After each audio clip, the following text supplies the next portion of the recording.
ఎప్పుడైనా మీరు బంగారానికి చీమలు పట్టడం చూసారా? వెండికి చీమలు పట్టడం చూసారా? ఇత్తడికి, ఇనుముకి చూసారా? ఎందుకు పట్టవు?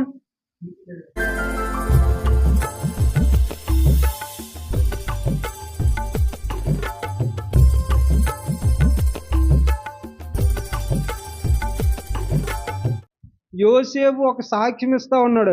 ఏంటా సాక్ష్యం అంటే, నేను దేవునికి భయపడువాడను. అంత స్పష్టంగా చెప్తున్నాడు చూసారా? నా గురించి మీరు ఏమనుకున్నారో నాకు తెలీదు, నా గురించి ఏం ఆలోచిస్తున్నారో తెలీదు. నేనైతే దేవునికి భయపడువాడును. అలా చెప్పేవాళ్ళు ఉన్నారా? నేను దేవునికి భయపడువాడును. దేవుడు అంటే నాకు భయం, దేవుడు అంటే నాకు వణుకు. ఎందుకంటే నేను పరిస్థితులను బట్టి భయపడను, ఎందుకంటే అక్కడ భయ కారణం లేదు. వ్యక్తులను బట్టి నేను భయపడను, ఎందుకంటే అక్కడ భయ కారణం లేదు. నాకు భయ కారణం ఎక్కడుందంటే దేవుడు ఉన్న చోట్లోనే ఉంది. అందుకని దేవుడు అంటేనే నాకు భయం. సాక్ష్యం ఇస్తా ఉన్నాడు వ్యక్తులతోటి. ఏమనంటే, నేను దేవునికి భయపడువాడును. ఎందుకు అంత భయాన్ని పెంచుకున్నాడో తెలుసా? యెహోవా భయము అతనికి, ఎవరికి? యోసేపుకి ఇంపైన సువాసనగా ఉందంట. ఎంత అద్భుతం చూసారా?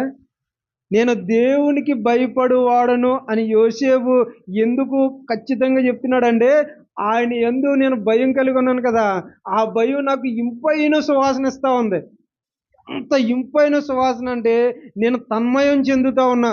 ఆ సువాసనలో నన్ను నేను తేలాడుతా ఉన్నా. అంటే దేవుని భయం మనకి ఎలా ఉండాలంటే ఇంపైన సువాసనగా ఉండాలి. ఎంత అద్భుతం చేశారా? యెహోవా యందు భయము ఇంపైన సువాసన అయితే, ఆ సువాసన బట్టి వేరే వాసన యొద్దకు నువ్వు పోవు. నా మాట అర్థమైందా? ఇంపైన దేవుని యందు భయం అతనికి ఇంపైన సువాసన అయినప్పుడు వేరే సువాసనల యొద్దకు పోవు. సంసోనులాగా ఆ సువాసన యొద్దకు పోవు. వేరే సువాసనలు మనకి కెట్టవు. ఎందుకంటే ఈ సువాసన ముందు ఆ సువాసన తేలిపోద్ది. ఈ సెంటు అమోఘమైనది. ఈ భయం వల్ల కలిగిన ఈ సువాసన వేరే సువాసనను ఆకర్షించదు. ఎప్పుడైనా మీరు బంగారానికి చీమలు పట్టడం చూసారా? వెండికి చీమలు పట్టడం చూసారా? ఇత్తడికి, ఇనుముకి చూసారా? ఎందుకు పట్టవు? తినడానికి అనుకూలంగా లేదు. అలాగే యెహోవా యందు సువాసన అది నువ్వు అనుభవిస్తే వేరే వాటి చోటకి నువ్వు పరిగెత్తవు. ఎందుకంటే ఈ సువాసనకి చీమలు పట్టవు. ఈ సువాసన వేరేదాన్ని ఆకర్షించలేదు. ఈ సువాసన చాలా బలమైంది. ఈ వాసన ఇతరులను ప్రభావితం చేయడమే తప్ప నువ్వు ప్రభావితం అవ్వవు. దేవునికి స్తోత్రం కలుగును గాక. నీ భలే చెప్తున్నాడు యోసేపు. మీకు ఎలాగుందో నాకు తెలియదు కానీ, నేను యెహోవాకు భయపడువాడును. నాకు భయపడువాడు ఎక్కడున్నాడని దేవుడు అంటే, దేవా ఇదిగో నీకు భయపడువాడు నేనున్నా. నీకు భయపడు, అరే నువ్వు నాకు భయపడుతున్నావు కదా, సరే నాకు భయపడ్డావు అని రుజువేంటో చెప్పరా నువ్వు అని దేవుడు యోసేపుని అడిగితే, నీకు తెలీదా ప్రభు? నీకు తెలీదా? నీకు తెలీదా? రాజుగారి భార్య నా దగ్గరకు వచ్చి నన్ను ఎంత ఇబ్బంది పెట్టింది, అనుదినము నన్ను వేధించింది, ఆమెను తప్పించుకోలేదా? దానికి కారణం ఏంటి?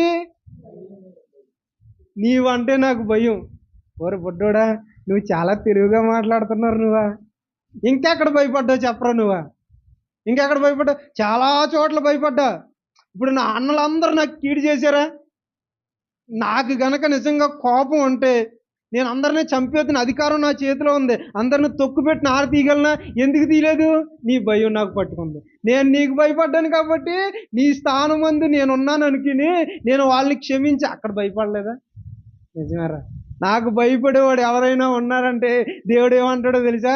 నాకు భయపడేవాడు యోసేపు ఉన్నాడు, నాకు భయపడేవాడు ఇస్సాకు ఉన్నాడు, నాకు భయపడేవాడు అబ్రహాం ఉన్నాడు. కాబట్టి నా భయం వాళ్ళకి చాలా ఇంపుగా ఉంది, వాళ్ళని బట్టి నాకు చాలా సంతోషంగా ఉంది. దేవునికి స్తోత్రం కలిగింది.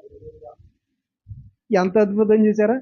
భయకారణం లేని చోట వారు భయక్రాంతులైరి. కానీ యోసేపు ఎక్కడ భయపడాలో తెలుసు. ఇసాక్కి ఎక్కడ భయపడాలో తెలుసు.